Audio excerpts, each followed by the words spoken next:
Olá galerinha, olá internautas, olá você que está acompanhando aqui as aulas no noenem.br. Eu sou o professor Maurício Manuel e vamos agora à nossa segunda aula de interpretação textual, né, na nossa área de linguagens e códigos aí e interpretação textual muito cobrada no Exame Nacional do Ensino Médio, como vocês sabem, né, em 2016, no Enem de 2016, nós tivemos apenas 10% das questões que envolviam conteúdos de língua portuguesa especificamente e os outros 90% foram basicamente questões de interpretação textual, né? Então veja como a interpretação textual é importante. E a gente vai dar continuidade a partir de onde a gente parou na primeira aula. Lembre-se que na primeira aula nós vimos as questões referentes à inferência, né, e questões referentes a estratégias linguísticas. Aqui a gente vai aprofundar um pouquinho mais acerca dessas estratégias linguísticas e de conceitos gerais da linguística que vão nos ajudar a interpretar bem um texto, a interpretar sobretudo aquelas informações mais básicas e mais explícitas que estão no texto, que são questões que os alunos sentem muita dificuldade, por incrível que pareça, né? Então nós temos aqui, ainda na nossa aula de interpretação textual, certo? Vamos aprofundar um pouquinho esses conceitos acerca da linguagem, né? Vamos lá. Vamos aqui ao nosso slide, e é importante a gente compreender, tá certo? Que a linguagem ela é dividida basicamente em oralidade e escrita, certo? E a linguagem ela tem um objetivo específico. Qual é o objetivo da linguagem? É a comunicação. Né? Só existe linguagem porque nós temos a necessidade de nos comunicarmos. Né? A gente precisa se comunicar, a gente precisa passar informação, receber informação, gerar conhecimento. E essas informações, dentro de conceitos básicos, tá certo? Dentro dos estudos da linguagem, elas se dividem basicamente nisso aí, em oralidade e escrita, tá certo? O que é oralidade? Oralidade é isso que eu estou fazendo aqui com vocês, ó, conversando, verbalizando, né? Toda a comunicação de forma oral, certo? Ela é a oralidade, faz parte do campo da oralidade, certo? E a escrita é exatamente o registro ortográfico, né? O registro escrito, aqueles signos que foram criados para exemplificar, né? Para representar, digamos assim, a oralidade, certo? Então, dentro dos estudos da linguagem, certo? A nossa linguagem é dividida basicamente nesses dois grupos, que é o grupo da oralidade, tá certo? E o grupo da escrita, tá ok? Acompanhe comigo aqui no próximo slide, tá certo? Para a gente compreender basicamente o que é oralidade, o que é escrita e como elas se apresentam e quais são essas características dela, para além das características mais evidentes, nós temos aqui um quadro explicativo, né? Modalidade falada e modalidade escrita, né? A gente pode perceber que na modalidade falada, que seria no caso aqui a oralidade, certo? Apesar de ficar bem explícito isso aqui, mas é importante a gente sempre explicar ainda mais para que você possa entender de forma mais completa, né? Oralidade, tá certo? E aqui é a escrita, né? Escrita, aquelas definições que eu expliquei para vocês no slide anterior. Na modalidade falada, nós temos, obviamente, informações mais contextualizadas. Veja bem, quando a gente está verbalizando, quando nós estamos oralizando determinadas ideias, eu estou inserido diretamente naquele contexto comunicativo. Por isso que eu tenho ali uma informação muito mais contextualizada. Até porque a linguagem falada, ela utiliza muito mais recursos, né? Veja que eu estou me comunicando aqui com vocês, mas eu emito certas expressões através do meu olhar, através da minha entonação de voz, através desse meu manusear aqui, né? Mexer a mão para um lado, mexer a mão para o outro. Então perceba que eu tenho todo um conjunto de recursos que compõem também essa informação que vai ser passada através da oralidade. Por isso que ela é mais contextualizada. Eu não preciso de um signo específico para exemplificar que eu estou fazendo uma pergunta. A simples entonação da frase que eu lancei para você, você já sabe que é uma pergunta, né? A simples entonação da frase, você já sabe se eu estou sendo irônico, se eu estou com raiva, enfim, né? Então veja que a linguagem falada, a modalidade falada, ela é de fato muito mais contextualizada do que a escrita, né? Eu diria até que na modalidade falada nós temos mais contextualização e na modalidade escrita nós temos menos contextualização, né? Porque é um pouco mais difícil de você entender em qual contexto comunicativo o autor está inserido antes dele produzir aquele texto. Veja que nós só vamos compreender na linguagem escrita qual é a contextualização do texto depois do texto já feito. Na modalidade falada, não. Na modalidade falada, a produção já, de automático, você já sabe qual é o contexto daquela produção. Né? De automático, você já sabe qual a informação que está querendo ser passada ali. Então, eu tenho aqui como segunda característica, né, pulando aí para o próximo quadro, certo? Na modalidade falada, eu tenho pouco planejamento e na modalidade escrita, eu tenho mais planejamento, né? Um planejamento mais cuidadoso. Ó, isso é muito evidente, tá certo? Por que eu tenho pouco planejamento na modalidade falada? Né? Exatamente porque na modalidade falada tudo sai de forma muito espontânea, tudo sai direto, a palavra foi e não volta mais. Eu não tenho, a partir daquela minha produção, a possibilidade de corrigir. né? Quando eu corrijo, na verdade, na modalidade falada, eu estou reproduzindo, né? Ou seja, produzindo mais uma vez a informação, tá certo? Então, eu tenho aí pouco planejamento na modalidade falada, porque é tudo muito espontâneo, e na modalidade escrita, um planejamento mais cuidadoso, eu tenho mais planejamento. Passando aí para o próximo quadro, eu tenho na modalidade falada, coesão por entonação, gestos e olhares, certo? E na modalidade escrita, a coesão por meios de conectivos. Olha como é interessante, né? O que vai construir a coesão do meu texto na modalidade falada não são os elementos linguísticos, né, de referência gramatical que eu utilizo, como os conectivos, por exemplo. Né? O que vai emitir a coesão dentro da minha modalidade falada é exatamente a entonação, os gestos, o olhar, né, a forma como eu vou falar, a minha postura, tá certo? Tudo isso vai emitir coesão à minha produção, vai deixar a minha produção falada, coesa, né? Você vai compreender a lógica daquilo que eu estou querendo expressar, tá certo? Já na modalidade escrita, a coesão, obviamente, vem por meio dos conectivos, certo? Das conjunções, das preposições, né? Enfim, dos elementos que eu vou utilizar para juntar palavras e juntar frases. Então, são elementos de registro gramatical, tá certo? Passando para o próximo quadro, eu tenho também na modalidade falada o predomínio de frases curtas e por coordenação. Ao passo que na modalidade escrita, como eu tenho uma possibilidade maior de preparar esse texto, né, como eu posso escrever e ler antes de emitir aquele texto, de publicar aquele texto, obviamente eu tenho essa possibilidade de refinar mais a minha produção. Se eu tenho a possibilidade de refinar mais a minha produção, eu vou ter aí, claro, um predomínio de frases mais longas, mais complexas, mais trabalhadas, muito mais organizadas, mais preocupadas com a norma culta, tá certo? Então, na modalidade falada, o predomínio é por frases curtas, mais rápidas, de comunicação mais rápida, e na modalidade escrita, obviamente, é um predomínio de períodos mais complexos e mais subordinados, né, no sentido de características de subordinação, tá certo? E aí, no último quadro, na modalidade falada, eu tenho expressões que fazem com que o falante de imediato já saiba se o ouvinte está entendendo a informação. São expressões desse tipo aí, ó, entende? Tá, né? Claro, beleza? Então perceba que essas informações já mantêm um feedback direto do locutor com o interlocutor, do interlocutor com o locutor, beleza? E na modalidade escrita, obviamente a escrita convencional, há um tempo maior de resposta, às vezes nem se tem resposta, às vezes você não sabe qual foi a dimensão daquele seu texto, né? Então eu tenho aí um retorno do interlocutor de forma mais convencional, ou seja, na nossa perspectiva de linguagem, de forma mais lenta, né, de forma mais demorada, tá certo? Então essas são as diferenças, digamos assim, entre a modalidade falada, entre a modalidade escrita, aí de forma um pouco mais detalhada. Apesar de serem bem evidentes o que está sendo falado, o que está sendo escrito, né, mas eu tenho também características que são bem explícitas e bem interessantes sobre cada uma delas, tá ok? Acompanhe comigo aqui o próximo slide. Tá certo? Eu tenho os níveis de linguagem. Vamos lembrar que o grande clímax da linguagem, o grande clímax dos estudos da linguagem é exatamente a comunicação, né? A gente sabe que a comunicação é exatamente a culminância da linguagem, né? É necessário que a gente entenda a linguagem, entenda a língua, né? Montemos estratégias de comunicação exatamente para que se estabeleça esse entendimento de quem está recebendo informação, de quem está emitindo informação. Então a comunicação é o grande clímax da linguagem, né? E para se entender essas estratégias de comunicação, é importante eu compreender os níveis de linguagem, né? O nível de linguagem é exatamente a forma como essa linguagem vai se apresentar a partir do contexto comunicativo, a partir do objetivo comunicativo, né? E eu coloquei aqui uma definição bem bacana para vocês entenderem o que é nível de linguagem, né? Diz aqui o seguinte, ó, a fala e a escrita em uma determinada situação de comunicação apresentam os ditos níveis de linguagem, certo? Olha só, situação de comunicação. Acompanhe comigo. Esses dizem respeito à concordância em que o emissor e o receptor estão para que possam ser compreendidos. E, para tanto, existem linguagens diferentes para ocasiões distintas diferentes. Quando ele fala aqui, ó, existem linguagens diferentes, vou grifar aí para você, tá certo?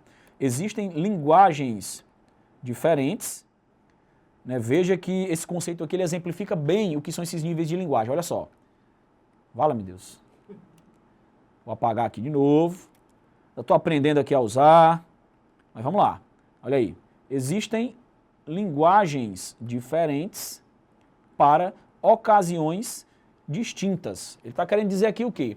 Ele está querendo dizer que para cada ocasião de comunicação, né, eu faço uso, nós seres humanos, né, que falamos, né, que utilizamos a linguagem, fazemos uso de estratégias de linguagem diferentes, estratégias de comunicação diferentes. E essas estratégias de comunicação diferentes para cada ambiente de comunicação são exatamente os níveis de linguagem, tá certo? Então o nível de linguagem é a linguagem diferente para ocasiões distintas, né? E eu uso muito como exemplo o seguinte: se você for numa entrevista de emprego, você não vai chegar lá para a pessoa que vai lhe entrevistar, você está querendo arranjar um emprego, né? Você não vai chegar lá e falar, ei, o que está rolando aqui?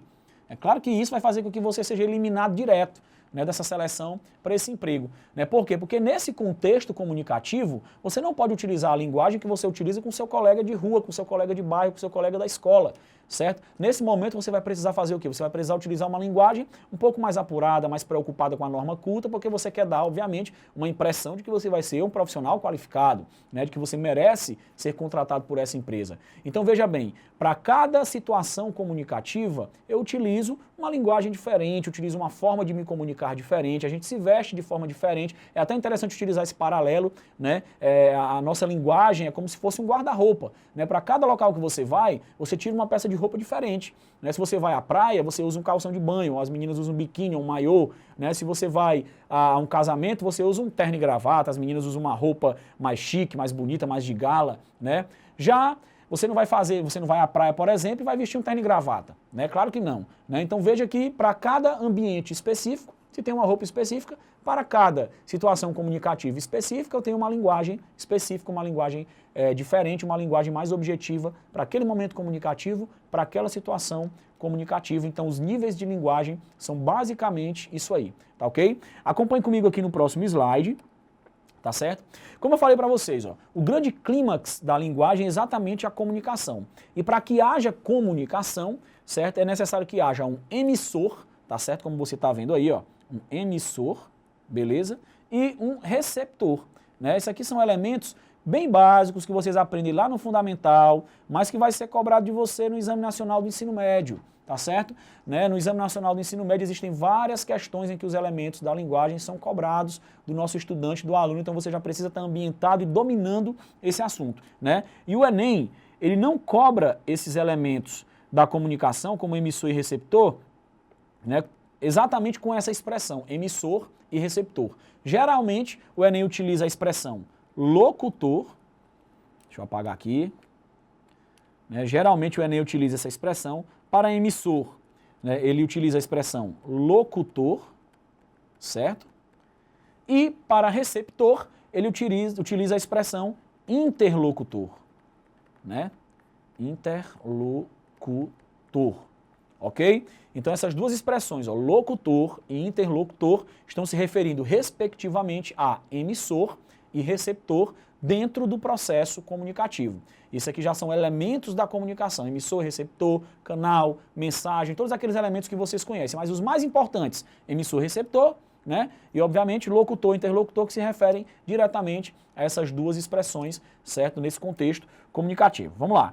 Partindo aqui para o próximo slide, eu tenho uma questão que traz, certo? Basicamente o que eu acabei de explicar aqui para vocês. Olha só, nós iniciamos lá, né, falando de inferência, falando de estratégias linguísticas, e aqui nós já estamos falando de elementos da comunicação e níveis da linguagem, certo? São conceitos básicos para a gente começar a compreender de forma mais completa a interpretação textual.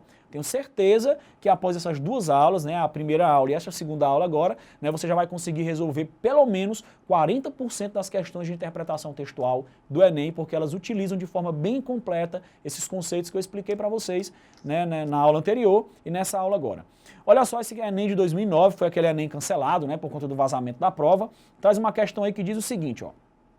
A escrita é uma das formas de expressão que as pessoas utilizam para comunicar algo e tem várias finalidades: informar, entreter, convencer, divulgar, descrever. Olha como é interessante, ó. Ele diz que a escrita é uma das formas de expressão. Você lembra que eu expliquei para você, né, que a linguagem se divide em basicamente, né, em oralidade e escrita. E a escrita é uma dessas formas de expressão, certo? E essa forma de expressão tem várias finalidades. Quais são as finalidades? Informar, entreter, convencer, divulgar e descrever.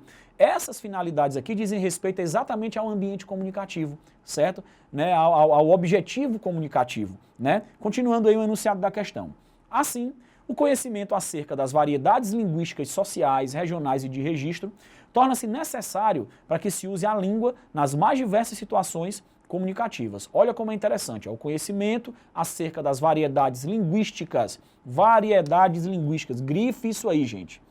Grife isso aí, ó, variedades linguísticas, né? Vou colocar aqui, inclusive, com marca-texto, que é para você dar uma atenção maior e uma importância maior a isso aí. Variedades linguísticas, né? Quando a gente fala em variedade linguística, gente, eu estou falando aqui de um conteúdo que o Enem traz constantemente, as variedades linguísticas, sobretudo, gente, com questões que trazem letras de música. Nós já tivemos Patativa do Assaré no Enem, nós já tivemos Luiz Gonzaga no Enem, nós já tivemos vários outros escritores regionais ou artistas, né, que trazem na sua linguagem, na sua expressão cultural, né, informações bem regionais, uma linguagem bem regional. Já tivemos lá presentes no Exame Nacional do Ensino Médio. Isso diz respeito exatamente à variação linguística, que a gente compreender que cada região, que cada local desse nosso país aqui tem um falar diferente, tem um sotaque diferente, tem expressões que são muito contextualizadas, muito próprias daquele local, e isso diz respeito à variedade linguística. Isso não tem nada a ver com falar errado, com falar feio ou com falar bonito. Não existe essa questão do falar mais bonito ou do falar mais feio. Existe o padrão, que é aquele que você encontra, por exemplo, na televisão e nos telejornais, e existem as variedades linguísticas que são riquíssimas e que são muito bonitas, sobretudo aqui no nosso país. Então dê uma atenção especial às variedades linguísticas, às variantes linguísticas, ok? Vamos lá. Quais são essas variantes linguísticas? Sociais, regionais e de registro. Torna-se necessário para que se use a língua nas mais diversas situações comunicativas. É óbvio que as variantes linguísticas, né, vão nos dar esse suporte para nós utilizarmos a língua nas mais diversas situações comunicativas. Numa entrevista de emprego você fala de uma forma, conversando com seu pai, com a sua mãe você fala de outra forma, ministrando uma aula você fala de outra forma, conversando com seu amigo na sala de aula, na rua, enfim, em qualquer lugar você fala de outra forma, certo? Com a sua namorada você fala de outra forma, ou com seu namorado, enfim, tá certo? E veja aí, ó, considerando as informações acima, tá certo? Continuando aqui no enunciado, imagine que você está à procura de um emprego e encontrou duas empresas que precisam de novos funcionários. Olha o exemplo que eu dei. Uma delas exige uma carta de solicitação de emprego. Ao redigi-la, você, olha só, tem duas empresas, você ficou interessado nessas duas empresas, só que uma delas exigiu de você uma carta de solicitação de emprego, uma carta, né, para você solicitar um emprego. Por que você quer esse emprego? Você vai escrever uma carta solicitando essa vaga de trabalho, tá certo? Lembrando das características da carta, não esqueça, né, uma carta tem, como você sabe, local e data, né, vocativo, corpo textual, frase de despedida e assinatura, só que numa prova do Enem, caso pedisse uma carta, você não assinaria, o que já é tradicional de qualquer vestibular, de qualquer concurso, e seria também, obviamente, se caísse no Enem. Então veja lá, ó, ao redigir essa carta de solicitação de emprego, né, você, item A, fará uso da linguagem metafórica. Item B, apresentará elementos não verbais. Item C, utilizará o registro informal. Item D, evidenciará a norma padrão. E o item E, fará uso de gírias. Bom, você está buscando um emprego, você quer mostrar credibilidade, né? Se você vai escrever uma carta e você tem essa carta para mostrar o quão bom profissional você é, né? E o quanto o seu futuro patrão pode ter de credibilidade em você, você não vai utilizar gírias nessa carta, tá certo? Então você já elimina, né, de cara o item E, tá certo? Você elimina aí o item E, não é o item E, ok? Vamos lá, voltando aí de trás para frente, né? O item D, evidenciará a norma padrão. Olha só, gente, é óbvio que se eu estou escrevendo uma carta para uma entrevista de emprego, né, obviamente pleiteando ali uma vaga de emprego, certo? Eu vou escrever com a norma padrão para mostrar que eu tenho conhecimento, né, para mostrar que eu sei me comunicar, né, para mostrar que aquele meu patrão pode confiar em mim em qualquer estratégia de comunicação, né? Então é óbvio que o item D aí, né, é o item que já se apresenta como item correto, mas vamos ler, né, no caso aqui os outros itens, uma vez que eu tenho ainda aí outros itens para serem analisados e que eu posso ter uma resposta mais completa nesses itens, né? Vamos ao item C, ó.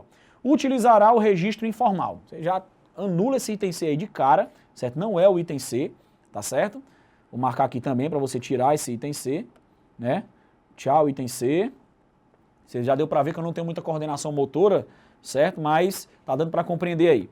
Item B, apresentará elementos não verbais. Uma carta, você vai apresentar elementos não verbais, sobretudo uma carta solicitando um emprego. Você vai colocar o quê? Uma figurinha do Pikachu, uma foto sua 3x4, né? Um selfie. Claro que você não vai utilizar elementos não verbais, né? Óbvio, tá certo? Então o item B, você já elimina esse item B aí, e quando ele fala em utilizar elementos não verbais, ele está dizendo basicamente que você vai utilizar uma figura na carta e não pode, né, uma carta de solicitação de emprego, é uma estratégia comunicativa, um ambiente comunicativo que exige linguagem padrão, tá certo? O item A, fará uso da linguagem metafórica. Você pode fazer uso da linguagem metafórica também. Se você for um bom escritor, tiver domínio da linguagem metafórica, você pode fazer uso, né? Mas em comparação, comparando o item A com o item D, você vai perceber que, obviamente, a resposta correta é o item D, porque você precisa, nessa sua carta de solicitação de emprego, evidenciar a norma padrão, tá ok? Então você assinala o item D, tá certo? E anula o item A,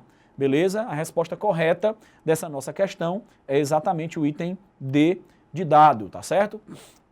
Vamos a mais uma questãozinha aqui do Enem de 2012, tá certo? Com um texto também bacana, questões de interpretação textual enxertam a nossa prova do Enem, você precisa estar muito atento a isso, ok? Entrevista com Marcos Banho, Enem de 2012, entender aí quem é Marcos Banho, né? Um grande teórico aí dos estudos da linguagem, dos estudos da língua, certo? Um camarada aí que tem uma contribuição enorme, sobretudo no que diz respeito à sociolinguística, tá certo? Vamos lá. Pode parecer inacreditável, mas muitas das prescrições da pedagogia tradicional da língua até hoje se baseiam nos usos que os escritores portugueses do século XIX faziam da língua. Se tantas pessoas condenam, por exemplo, o uso do verbo ter no lugar de haver, como em Hoje Tem Feijoada, é simplesmente porque os portugueses, em dado momento da história de sua língua, deixaram de fazer o uso existencial do verbo ter. No entanto, temos registros escritos da época medieval em que aparecem centenas desses usos. Se nós brasileiros, assim como os falantes africanos de português, usamos até hoje o verbo ter como existencial, é porque recebemos esses usos de nossos ex-colonizadores. Não faz sentido imaginar que brasileiros, angolanos, moçambicanos decidiram se juntar para errar na mesma coisa. E assim acontece com muitas outras coisas. Regências verbais, colocação pronominal, concordâncias nominais e verbais, etc. Temos uma língua própria, mas ainda somos obrigados a seguir uma gramática normativa de outra língua diferente. Às vésperas de comemorarmos nosso bicentenário de independência, não faz sentido continuar rejeitando o que é nosso para aceitar o que vem de fora. Não faz sentido rejeitar a língua de 190 milhões de brasileiros para só considerar certo o que é usado por menos de 10 milhões de portugueses. Só na cidade de São Paulo temos mais falantes de português que em toda a Europa. Né? Informativo, parábola, editorial, tá certo? Beleza? Vamos lá. Ó. Partindo aí para o próximo slide, que traz exatamente o comando da questão, ele diz o seguinte: na entrevista, o autor defende o uso de formas linguísticas coloquiais e faz uso da norma padrão em toda a extensão do texto. Ele está querendo mostrar que isso aqui é como se fosse uma contradição, né? Ele vem aqui dizendo que o autor defende o uso de formas linguísticas coloquiais, porém, no texto em que ele defendeu esse uso, né, ele faz o uso da norma padrão, né, dentro dessa construção textual. Isso pode ser explicado pelo fato de que ele, olha só, ele faz a defesa do uso de normas coloquiais, mas no texto, quando ele vai escrever o texto, quando ele vai escrever a entrevista, no caso aqui, ele faz o uso exatamente da norma padrão. Mas isso tem uma explicação. Ele usa a norma padrão para defender o uso das normas coloquiais. Mas por que ele usou a norma padrão? Exatamente por conta do contexto comunicativo. Ele está escrevendo uma entrevista, um texto que vai para um jornal de grande circulação ou não, vai ser publicado. Tá certo? Então ele diz aqui, ó, isso pode ser explicado pelo fato de que ele, item A, adapta um nível de linguagem à situação comunicativa, obviamente, uma vez que o gênero entrevista requer o uso da norma padrão, tá certo? Veja que isso aqui traz exatamente o que eu expliquei para vocês, certo? A situação comunicativa vai determinar em que nível de linguagem você vai estar para se comunicar, tá certo? Nesse nosso texto aqui, ele adaptou o nível da linguagem à situação comunicativa, que é uma entrevista que vai ser escrita e que vai ser publicada, portanto, deve fazer uso da norma padrão. Vou deixar o item A na reserva, vou para o item B.